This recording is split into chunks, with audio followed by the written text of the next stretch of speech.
सज्जनों, सैकड़ों वर्षों से हजारों श्रद्धालु नर्मदा की परिक्रमा करते आ रहे हैं। उन्हीं हजारों में से मैं एक हूँ। मैं तो उनकी भी बराबरी नहीं कर सकता, क्योंकि उन्होंने तो वो जो जिस तरह से नंगे पांव भिक्षा मांगते हुए परिक्रमा करते हैं, वैसा मैंने नहीं किया। मैं अधकचरा परिक्रमावासी हूँ, लेकिन मेरी श्रद्धा वही रही है। मेरी किताबों में मैं जिंदा रहूंगा, कम से कम कुछ वर्ष तो रहूंगा ही, या अथवा ये भी हो सकता है कि जब तक नर्मदा रहे तब तक मैं भी रहूं।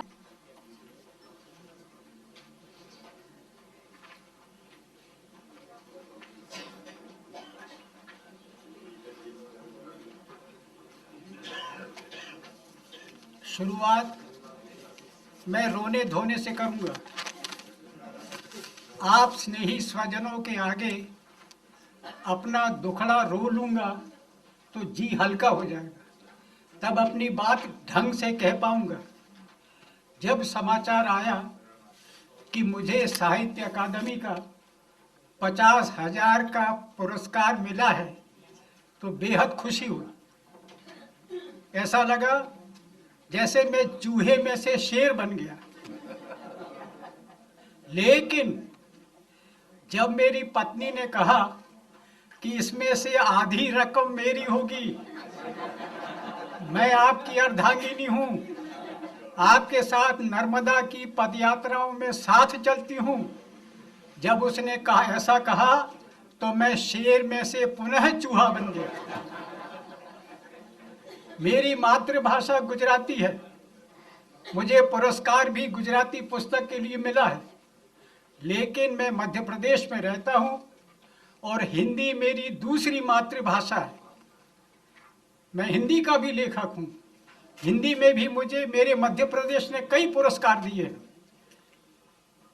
सज्जनों, गुजरात के लोगों की हिंदी सेवा की एक लंबी परंपरा रही है। हिंदी का प्रथम व्याकरण लल्लू लाल जी ने लिखा था, जो कि गुजराती थे। ये ईस्ट इंडिया कंपनी के दिनों की बात है। महर्षि दयानंद ने अपना सुप्रसिद्ध ग्रंथ सत्यार्थ प्रकाश मातृभाषा गुजराती में नहीं, राष्ट्रभाषा हिंदी में लिखा था। और महात्मा गांधी तो हिंदी के भगीरथ थे। हिंदी के प्रचार प्रसार को उन्होंने जो व्यापक रूप दिया वो अपूर्व है। हिंदी के ज्ञानपीठ पुरस्कार विजेता कवि नरेश मेहता गुजराती थे। सुप्रसिद्ध उपन्यासकार अमृतलाल नागर गुजराती थे और गुजराती के शीर्षस्थ लेखक भोला भाई पटेल गुजराती के नहीं, यूनिवर्सिटी में हिंदी के प्रोफेसर रहे। सज्जनों, आप इस लंबी सूची में अगर आप चाहें तो मेरा नाम भी जोड़ सकते हैं, फुटनोट में, छोटे टाइप में। आज हम लोग जहां पर बैठे हैं वहां पर कभी समुद्र था। आज जहां हिमालय है, गंगा यमुना का मैदान है, वहां पर उथला समुद्र था। जब हिमालय नहीं था तब विंध्याचल और सतपुड़ा थे। जब गंगा नहीं थी तब नर्मदा थी। श्रेष्ठ भले ही गंगा हो, लेकिन ज्येष्ठ नर्मदा है। और नर्मदा की दूसरी विशेषता यह है कि संसार में एकमात्र नर्मदा की ही परिक्रमा की जाती है। आज सैकड़ों वर्षों से हजारों परिक्रमावासी नर्मदा की परिक्रमा करते आए हैं। मैंने भी ये परिक्रमा की है, लेकिन मेरे कारण दूसरे थे और मेरा तरीका भी दूसरा था। मैंने ये परिक्रमा एक साथ न करके खंडों में की, वेकेशन में टुकड़ों में की। एक साध्वी से मैंने कहा कि मैं नौकरी के कारण एक साथ पूरी परिक्रमा नहीं कर सकता, टुकड़ों में करता हूं। तो उन्होंने कहा, बेटा इसका रंज न करना, बूंदी का लड्डू पूरा खाओ तो मीठा लगता है, चूरा खाओ तो मीठा लगता है। और ये परिक्रमा मैंने धार्मिक कारणों से नहीं, मैंने अपनी कला के लिए, अपने चित्रों के लिए नए विषय, नए रूपाकार, नए रंग संयोजन ढूंढने के लिए की थी। शुरू में लिखने का कोई विचार मन में नहीं था, लेकिन चित्र तो बनते ही गए और लेख भी तैयार होते गए और पुस्तकें भी बनी। तो इस प्रकार नर्मदा ने एक चित्रकार को लेखक भी बना दिया। और इस प्रकार मैं रहने वाला तो रंगों के देश का हूं, शब्दों के मुल्क में आ भर गया हूं, लेकिन जब आ गया हूं तो कौन सी दृष्टि लेकर के आया हूं यह भी बता दूं। देखिए, एक होता है वन, दूसरा है उपवन, तीसरा है तपोवन। वन उपवन, वन बेतरतीब होता है, उसमें झाड़ झंखाड़ होते हैं, मनुष्य उसको काट छांट कर तराश कर उपवन बनाता है, और कुछ साधक अपनी साधना से, अपनी तपस्या से उसको तपोवन बनाते हैं। वन उपवन प्रकृति के बाहरी सौंदर्य के प्रतीक है, तपोवन मनुष्य के हृदय के भीतरी सौंदर्य का प्रतीक है। मेरी कोशिश रही है कि अपनी पुस्तकों में मैं इन दोनों सौंदर्यों को दिखा सकूं। कहां तक सफल हुआ हूं नहीं जानता, लेकिन एक बात अच्छी तरह से जानता हूं कि अच्छे काम में असफल होना भी अच्छा होता है।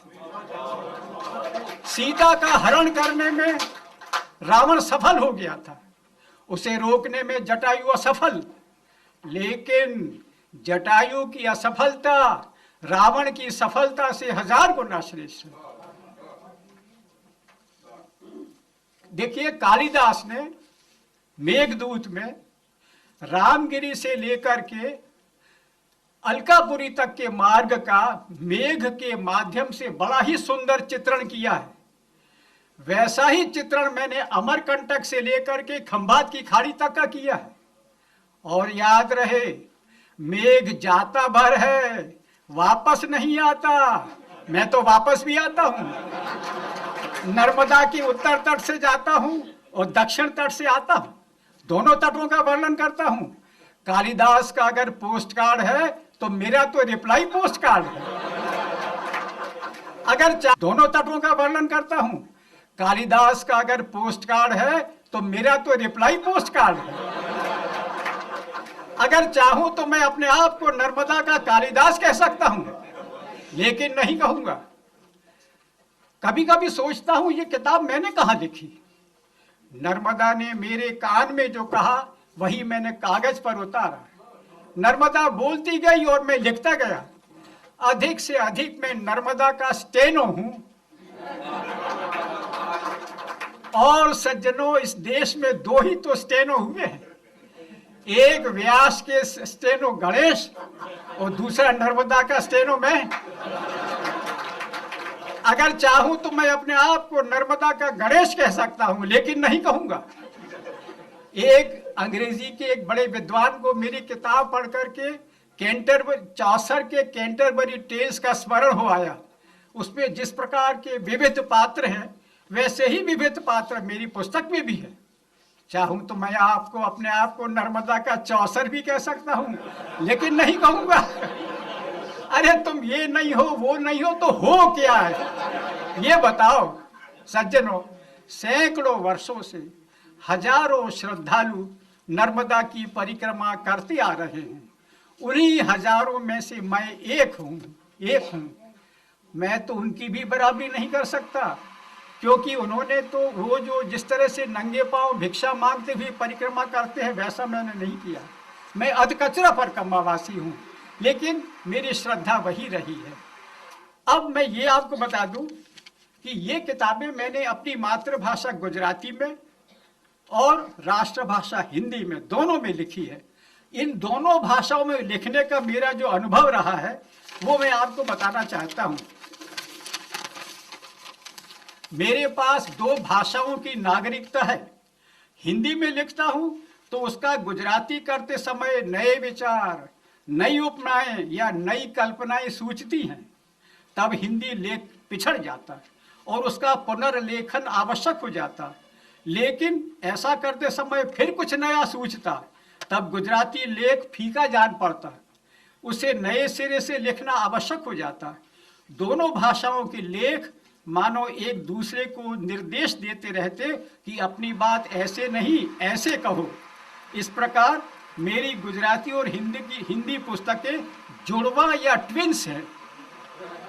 ग्राहकों को मीठा दूध देने से पहले हलवाई दूध को एक गिलास से दूसरे गिलास में उड़ेलता रहता है। दूध उसके 2 गिलासों के बीच में लहराता रहता है, फिर सिमट सिकुड़ कर हमारे हाथों में आ जाता है। मेरा यह कार्य भी कुछ कुछ वैसा ही है। पहले मैं अपने लेखों को खूब औंटता हूँ, फिर एक भाषा के गिलास से दूसरी भाषा के गिलास में पलटता रहता हूँ, थोड़ी मलाई मिलाता हूँ, थोड़ा ठंडा होने देता हूँ, गिलास को ठसा ठस भरता हूँ, तब अपने पाठकों को देता हूँ।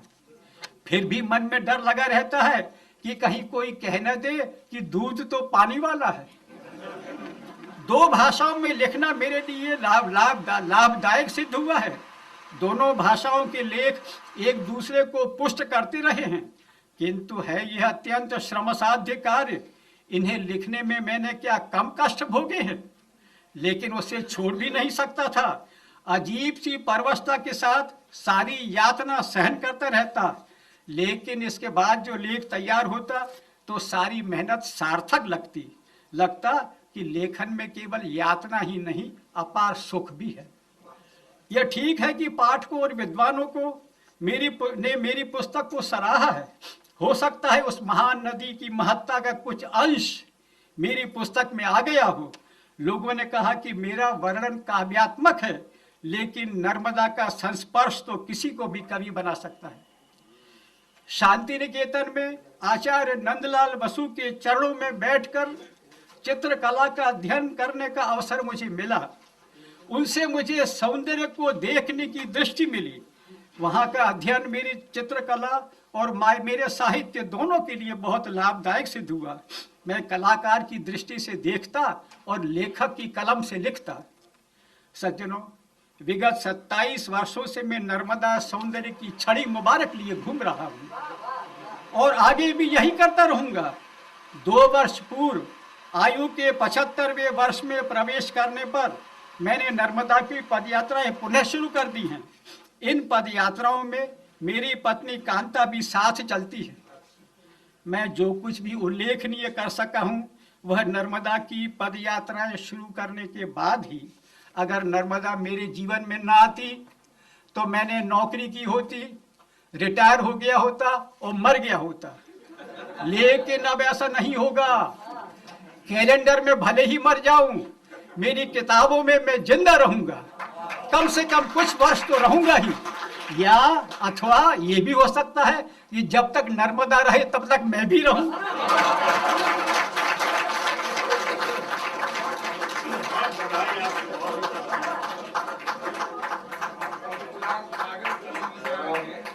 मनोज गंगाराज, अमृतलाल बेगम जी